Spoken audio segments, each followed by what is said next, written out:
Tonight on UCentral News, Kristi Noem is out as Secretary of Homeland Security and Oklahoma Senator Markwayne Mullin is in. Abby Avers and I have the story. It was a foggy morning. Phoebe Hilliard tells us if there's more on the way. Plus, a Beach Boys breakup? Hannah Akama tells us everything. Elections for a new Oklahoma governor happened in November.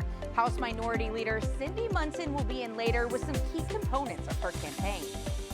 And Chet Holmgren exploded for a career night against the Knicks. Luke Underwood has more in sports. All this and more happening now. Live from Central Oklahoma, this is UCentral News.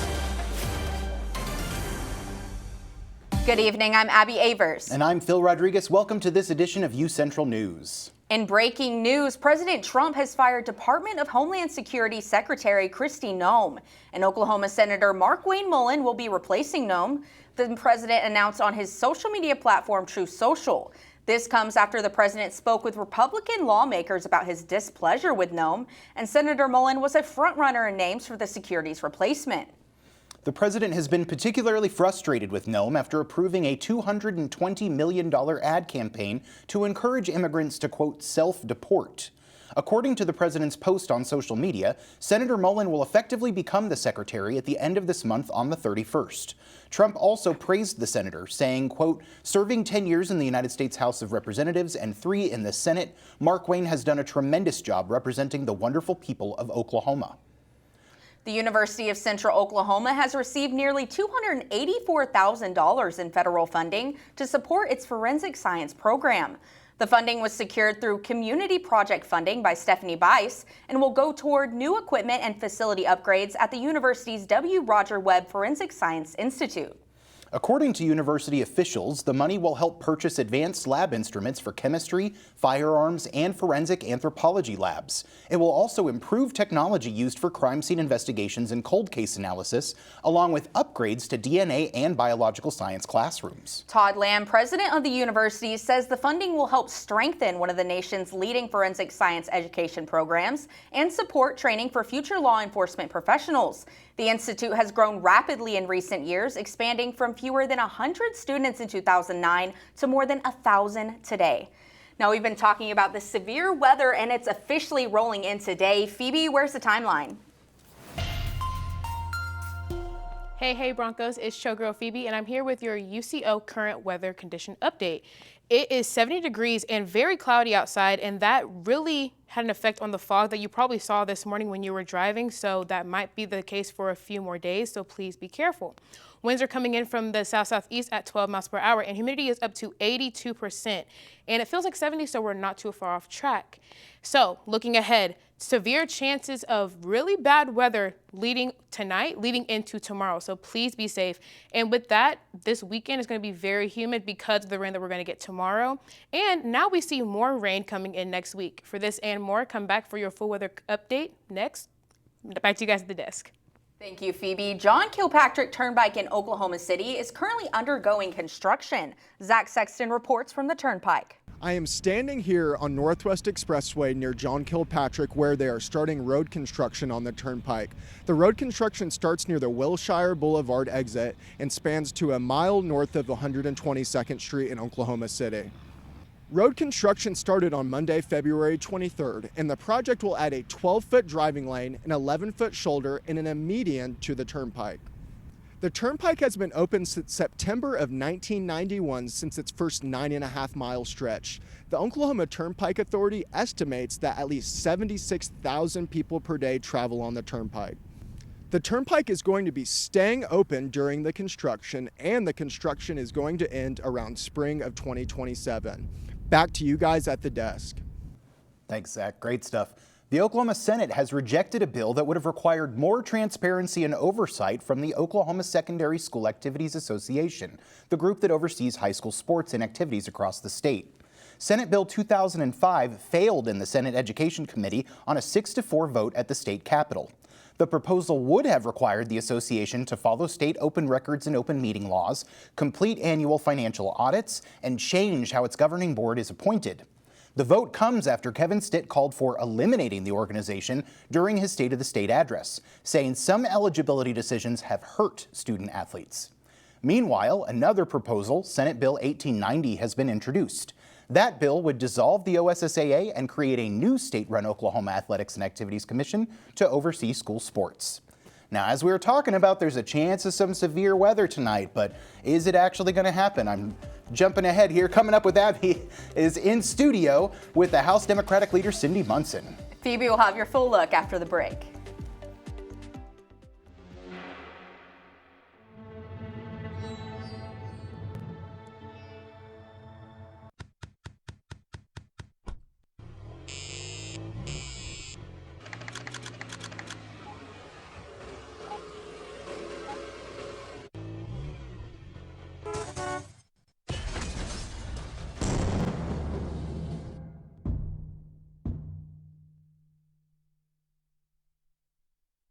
It's time to explore, to come out and play.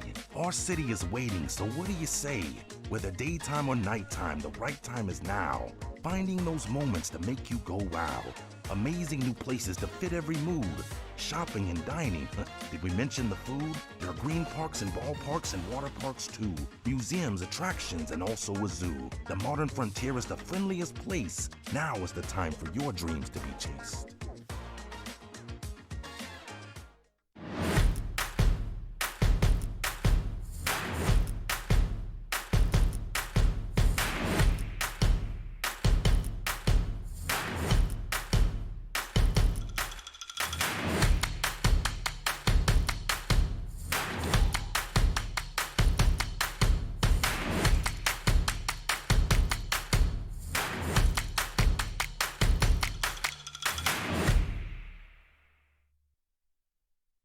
It's the Roadway Replay. Time for the lightning round, Brian. Let's rewind your drive to work. How far did your car travel while you checked your phone? 20 feet, 100 feet, the length of a football field? 100 feet. Oh, sorry, Brian. In just 3 seconds on the highway, your car traveled the length of a football field. Distracted driving? It's no game. I'm here with House Democratic leader Cindy Munson. Thank you so much for joining us today. Thank you. Thanks for having me. Yeah, absolutely. So one of your main priorities for your campaign for governor is focusing and investing in Oklahoma schools. So that's mainly where I want to focus today. Great. So student debt is a major issue for graduates. What policies would you support to make college more affordable for students? Yeah, great question, and I'm happy to be here and back on campus. Well, just a little background on why I care about education so much. I am a first-generation college graduate, and so, of course, I went to UCO, and it's thanks to Oklahoma's Promise. I'm a product of public schools from Lawton, Oklahoma, and so, you know, without education, I would not be where I am today. And I struggle with the same thing with student loan debt. Even though I had Oklahoma's Promise and different scholarships, I still had to take out student loans in order to get my undergrad degree and my master's degree. And so I am a huge proponent of forgiveness programs. You know, at the federal, most of this is really handled at the federal level, but there are things that we can do as a state, and we have focused on, and a place where I have interest is different types of loan forgiveness programs for different types of careers, especially in places where it's difficult to recruit young people or retain young people to stay in the state of Oklahoma. But I think, you know, overall, the biggest challenge that college students face as they're graduating and finding jobs is finding jobs in Oklahoma that pay a higher wage. And so, you know, that debt doesn't feel so like you can't overcome it if you have a job that pays a living wage. And so we have to improve education at all levels, Common Ed, so public K through 12, and also higher education, so we can continue to recruit companies in different industry here that will pay early college graduates or those who are just out of college a better wage. Yeah, absolutely. So as someone who has attended a public university, how has that experience shaped your views on higher education funding? Yeah. Oh, it's always been so important. So when I was on campus, I was student body vice president. I had a lot of areas that I was really focused on, and number one was increasing higher education funding, specifically to regional universities. Because when you look at our universities across the state, we have two big ones, the University of Oklahoma and Oklahoma State University, that gets a lot of attention. They also have other funding streams, and other schools do too, but when you're smaller and you don't have large donors who can give to build buildings or different things like that, it makes it really difficult to compete and have the infrastructure you need for a quality higher education. So I have been at the state capitol since I was a college student, advocating for better funding for higher education. In fact, I probably annoyed all my friends and my classmates because I trained them on how to talk to lawmakers and how to introduce themselves and how to articulate their own lived experience. I was very passionate about that, and so I continue to be, especially our Russo schools. This is where 80 to 90% of Oklahoma students come. They come to Russo schools and then they stay in Oklahoma for jobs that are in the local economy, and that's really important. A little bit about how you graduated from UCO. So how did your time here shape your experience and looking into public service? Yeah. Being a student at UCO is very influential. I'm very grateful that UCO focuses heavily on leadership development, and regardless of what area of study or what your discipline is, I graduated with a political science degree, but my minor is in business and also leadership, and my class was the first to graduate with a minor in leadership. And I'm grateful that I was able to have different internship opportunities and leadership opportunities on campus to help shape my voice and help me to see that I have the power within myself to make change. And before I got into politics, I worked in the nonprofit sector, and there's some intersection there, because when you're looking at the challenges that communities are facing, you know that they're connected to policies. And so because UCO has always been focused on leadership and service, that's where my heart has always been. And anything that I've done in my work, whether it was in the nonprofit world or even now in politics, which can be a very difficult place to be, I try to focus on service and leadership over everything.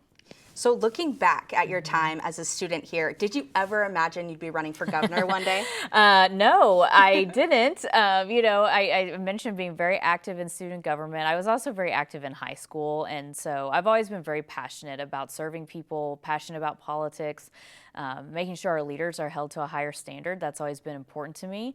But I thought that politics would probably be a little bit of a too divisive of a place for me. I'm a natural harmonizer. I want everyone to get along. I want us to just solve problems.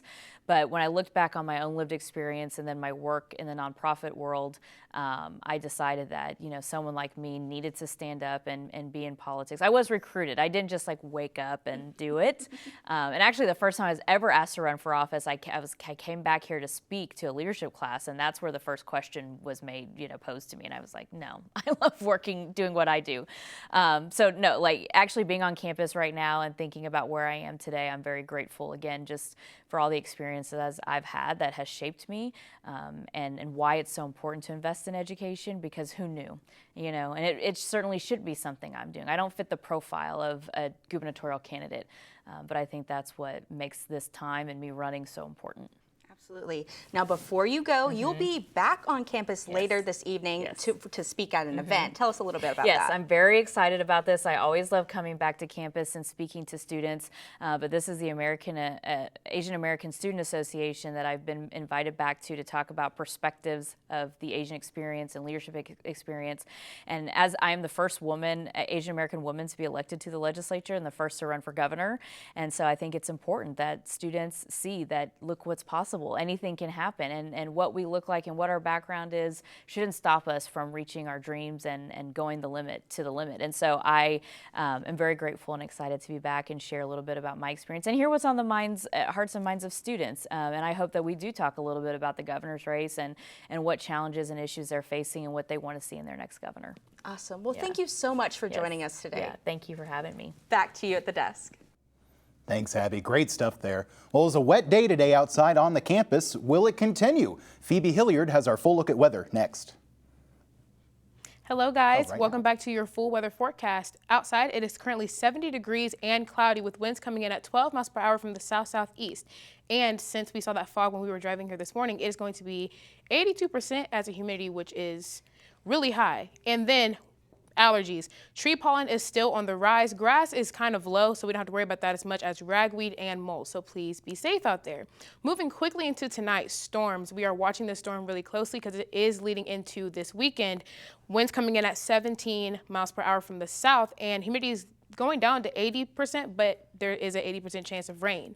And then tomorrow, storms all day, and we're going to stay pretty mild until we get into the afternoon, which is 77. But it's going to stay in the 60s throughout the day. And then looking throughout the entire week, we see a lot of rain chances, not just this weekend, but moving into next week as well. We're going to have pretty chilly nights, especially on Saturday night and Wednesday night, but for the most part, 60s and 50s. Now, Phil, Abby, I'm not going to lie, I'm watching the storm really closely on my phone, KOCO. What do you guys feel about it?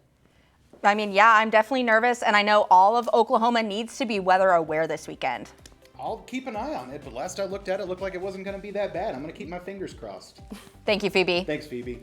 Up next, Beach Boys lineup shakeup. What's on the cards? And cheer and dance is happening this Saturday. Hannah Akama will have your social media update after the break. Rugged, rough, built for the road ahead. Sometimes I feel like a shell of a man. Commercials are fake. What you're feeling isn't. Call or text 988, Oklahoma's mental health lifeline.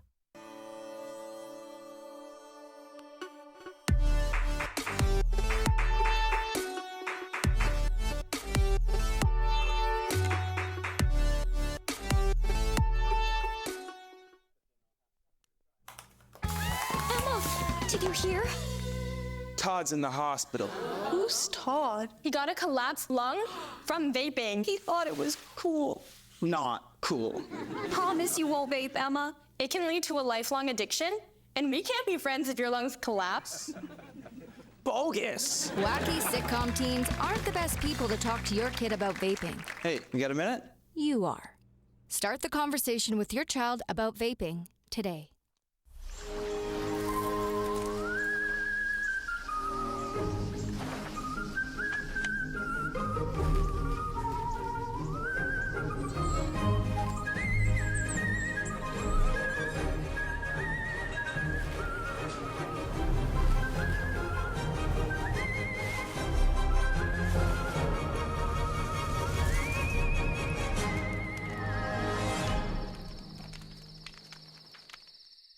The University of Central Oklahoma grows and thrives.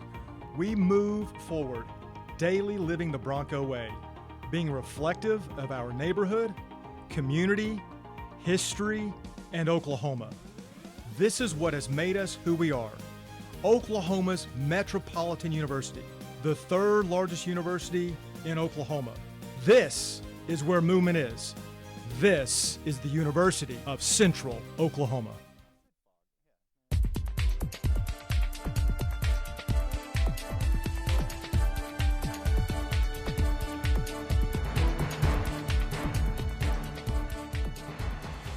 Good afternoon, Broncos. I'm Hannah Akama with your social media update for this Thursday. Some bittersweet news for those Beach Boys fans out there. Beach Boys member Bruce Johnston leaves the band after 61 years.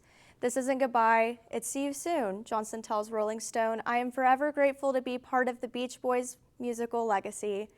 Johnston joined the group in 1965 when Brian Wilson stepped away from the band to focus on studio work. The members is choosing to leave the band to focus on himself and his family after being part of the band for 6 decades and performing around 6,000 concerts.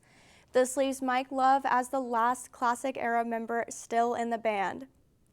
UCO's annual cheer and dance event is happening this Saturday at Hamilton Fieldhouse at 6 p.m.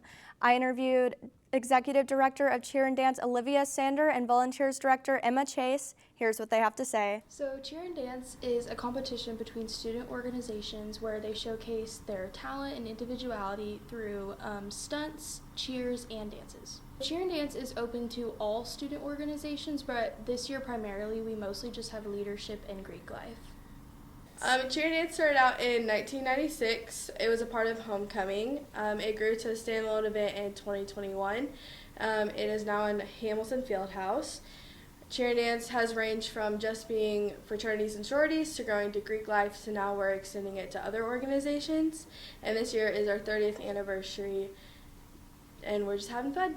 Broncothon is our student-led philanthropy. It is all throughout campus, all throughout the entire semesters. It is where we raise money for the Children's Health Foundation. So Broncothon raises money throughout different philanthropy events such as cheer dance. All of our ticket sales and just random donations go to Broncothon, and it helps raise money to the Oklahoma Children's Hospitals to support the children and their families, such as like the Ronald McDonald House and stuff like that.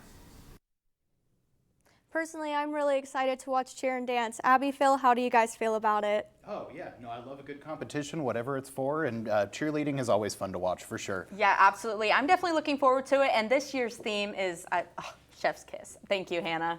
Coming up, did the UCO's men's basketball team advance in the MIAA championships? And what big trades are shaking up the NFL? Luke Underwood will have your sports update after the break.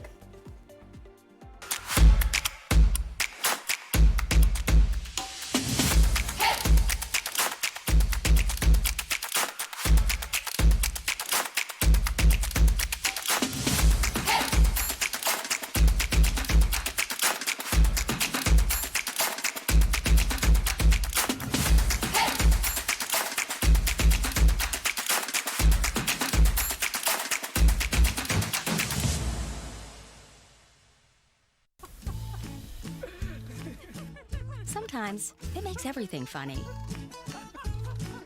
Sometimes it's nothing to laugh about. Weed. It's funny like that. And unlike alcohol, with marijuana, there's no legal limit. So even if you don't feel high, you could get a DUI. No matter how much weed you've had, don't get behind the wheel, because driving impaired is illegal. And that's no joke.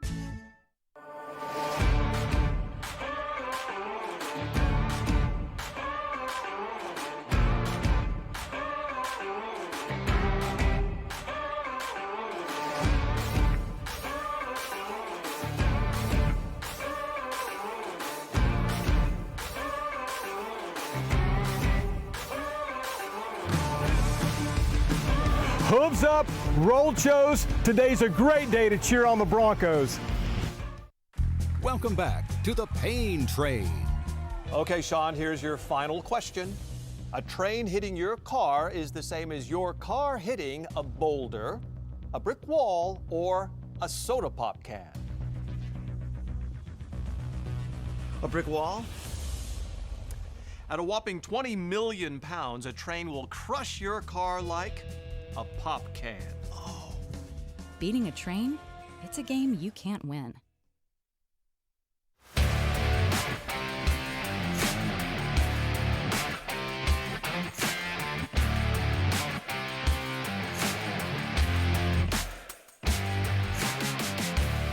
Hello, Bronco Nation. I am Luke Underwood, and let's get straight into your Thursday sports stories. The University of Central Oklahoma basketball team was victorious in its matchup in the first round of the MIAA championships yesterday.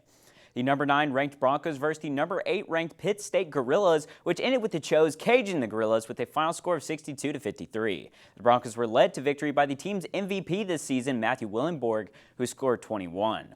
Central Oklahoma now advances to the quarterfinals of the tournament. Their opponent will be the number 1 ranked Washburn Ichabods, who beat the Chos in their previous matchup. That game will be at 6 p.m. tonight in Kansas City. Speaking of Washburn, the UCO baseball team will be battling the Ichabods in an MIAA series this weekend.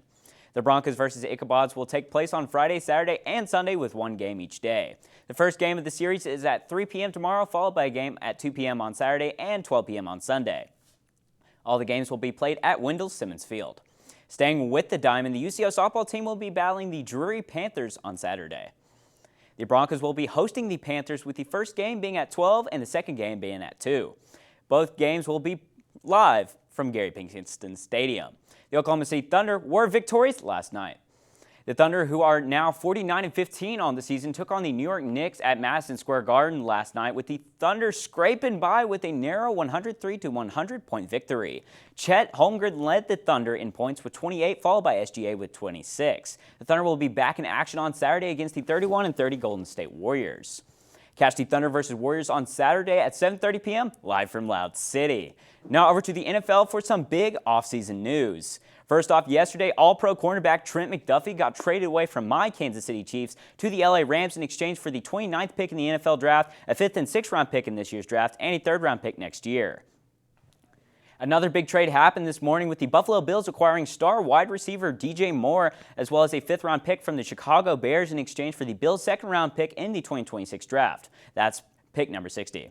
The UCO men's basketball team has a big matchup later today against the toughest opponent in the championships. Abby, Phil, what are y'all's expectations going into tonight? It's going to be a really tough matchup against Washburn. Like you pointed out, that's a team that's beat them previously. But this team's on a good run. Coach Bob was pointing out that they've got a lot of guys back from injury. They're playing really well. They got a shot. I don't know. I agree. I think it's going to be a really tough game, but I always have faith in our Broncos. Thank you so much, Luke. Thanks, Luke. Coming up, a 95-year-old man has made square dancing his form of exercise. Stay with us. The University of Central Oklahoma grows and thrives. We move to meet our students where they are and get them where they want to go. Over time, thousands of students have made the move to UCO. They come to pursue their passions and find their calling, to improve their lives, families, and communities. UCO moves and motivates students in and out of the classroom. Here, potential takes flight. Our students' curiosity ignites a spark that fuels transformation. Oklahoma's Metropolitan University, the university that hasn't stopped moving since 1890. In fact, we are gaining momentum. This is where movement is. This is the University of Central Oklahoma.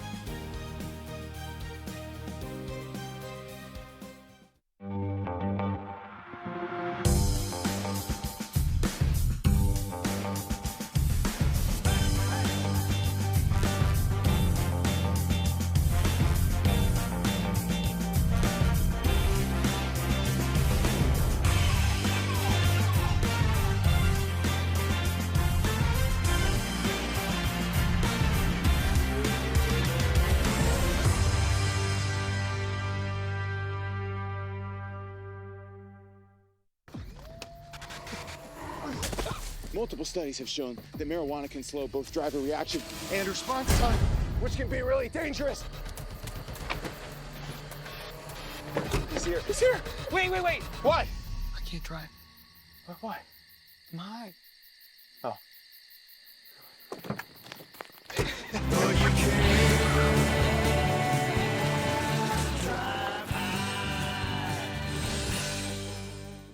Welcome back. If you didn't know, square dance is the state folk dance of Oklahoma, and one man has made it his hobby for 50 years. Take a look.